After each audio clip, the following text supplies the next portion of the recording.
vimos en la rotonda, son bendiciones muy especiales de Dios, porque hoy es raro ver iglesias creciendo y más estando en la verdad. Por el contrario, yo creo que la mayoría de las iglesias que tratan por todos los medios de estar en la sana doctrina están sufriendo mucho abandono por parte de los hermanos de la fe. Y muchos por el miedo a ver sus congregaciones diezmarse, ¿no? O sea, ver el poco crecimiento y encima que no hay crecimiento, ver cómo muchos hermanos se extravían, abandonan. Entonces empiezan a cambiar las verdades bíblicas y a modernizarse. Entonces Satanás aprovecha para desvirtuar al final tanto la reunión como el culto.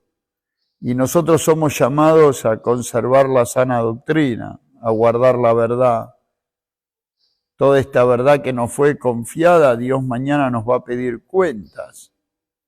Nos va a pedir por cuenta y peso de cada versículo que hayamos, de cada doctrina que Dios nos haya confiado y que aprendamos a conservarlas.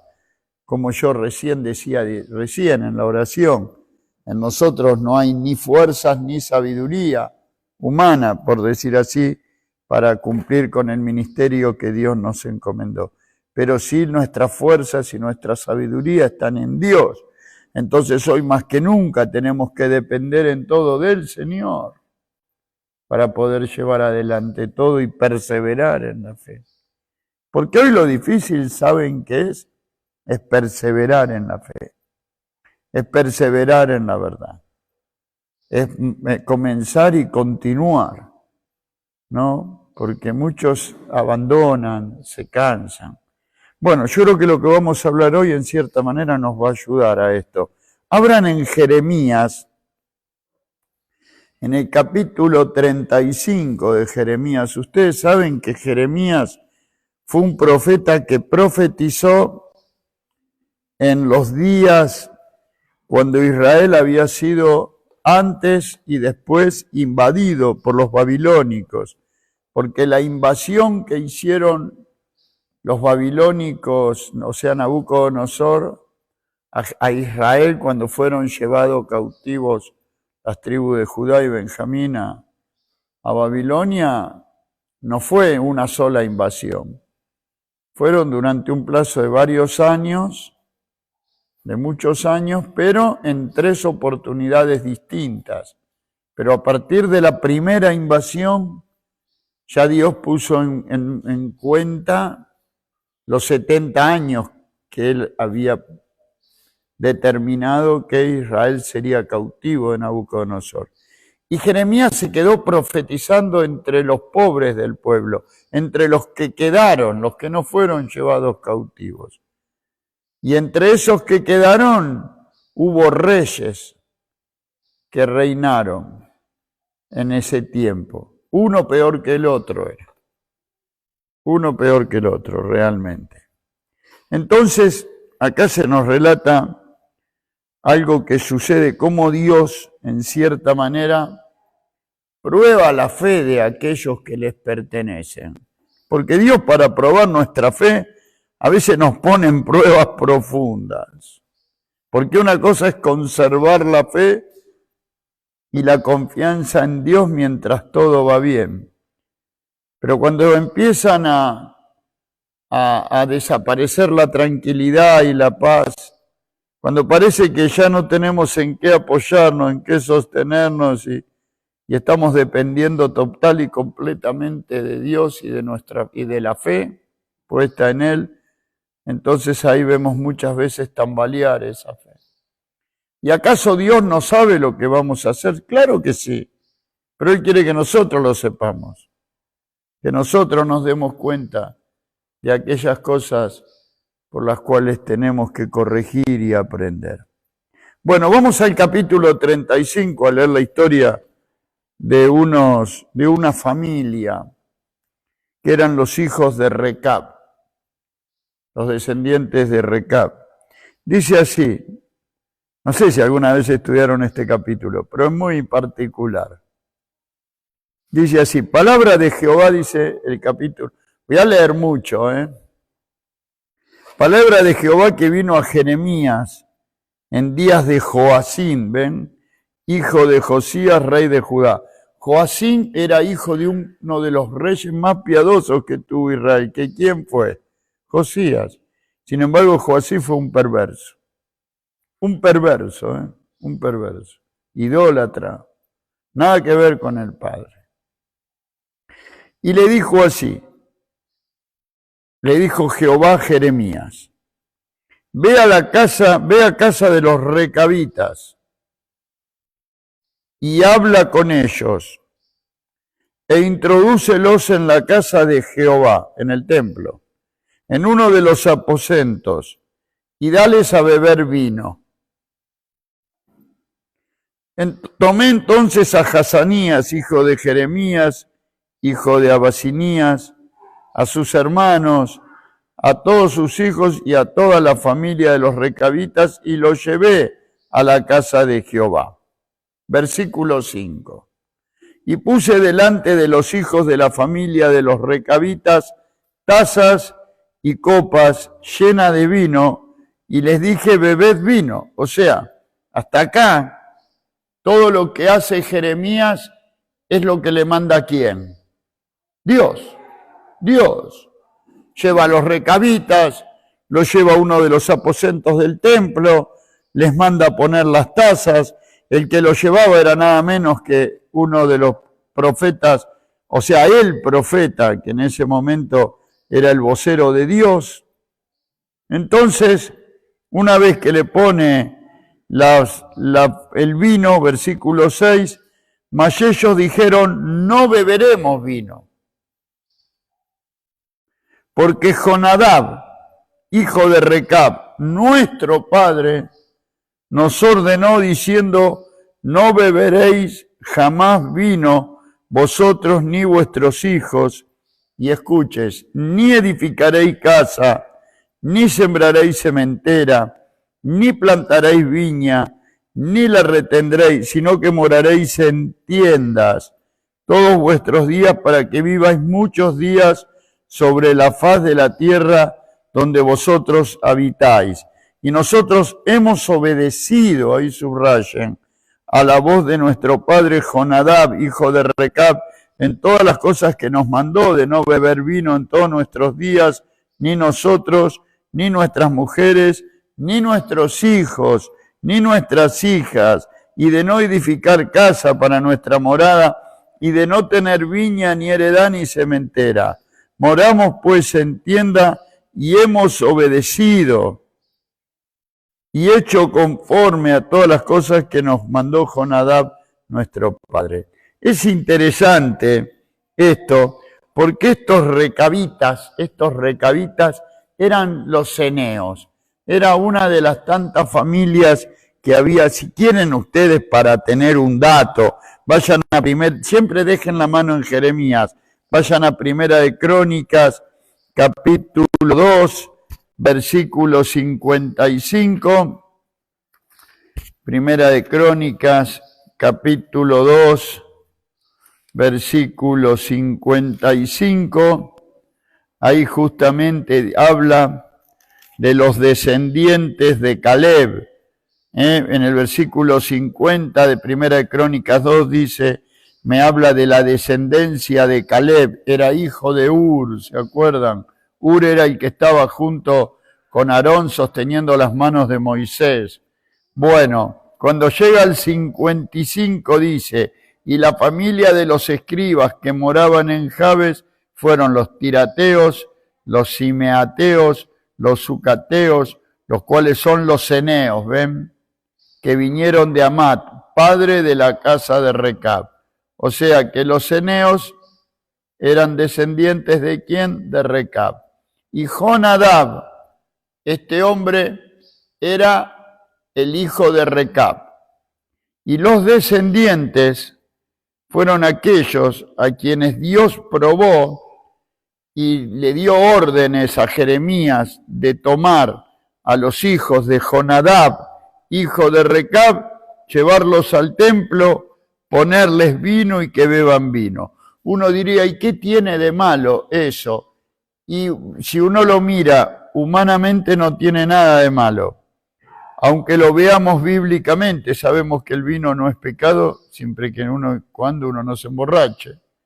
Pero en este caso sí era pecado. Porque estos recabitas, hijos de Jonadab, eran nazareos. Y los que realizaban un voto de nazareo, yo no sé si nos va a quedar el tiempo para leerlo, pero si ustedes quieren leer a dónde nace esto de los nazareos, el relato está en el libro de Números, capítulo 6, aunque lo podríamos leer. Vamos, Números capítulo 6, versículo 1 al 3, se nos habla de las condiciones que tenían que tener aquellos que hacían voto de nazareo. No es que el nazareo era una familia o los descendientes, no. Eran las personas que se apartaban o que eran llamadas por Dios. ¿Quieren saber quién fue un nazareo llamado por Dios? Fue Samsón. Nada más que Samsón rompió todas las reglas del nazareo. ¿Y quieren saber uno que fue obediente como un nazareo? ¿Alguien se acuerda? ¿Quién fue? No, Juan el Bautista.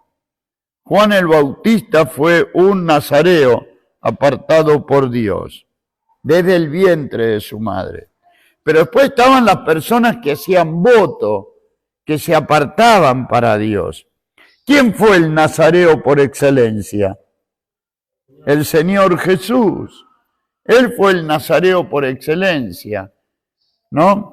Pero acá habla justamente del voto. Capítulo 6 de Números dice, habló Jehová a Moisés diciendo, habla a los hijos de Israel y diles, el hombre o la mujer que se apartare haciendo voto de nazareo para dedicarse a Jehová, ¿ven?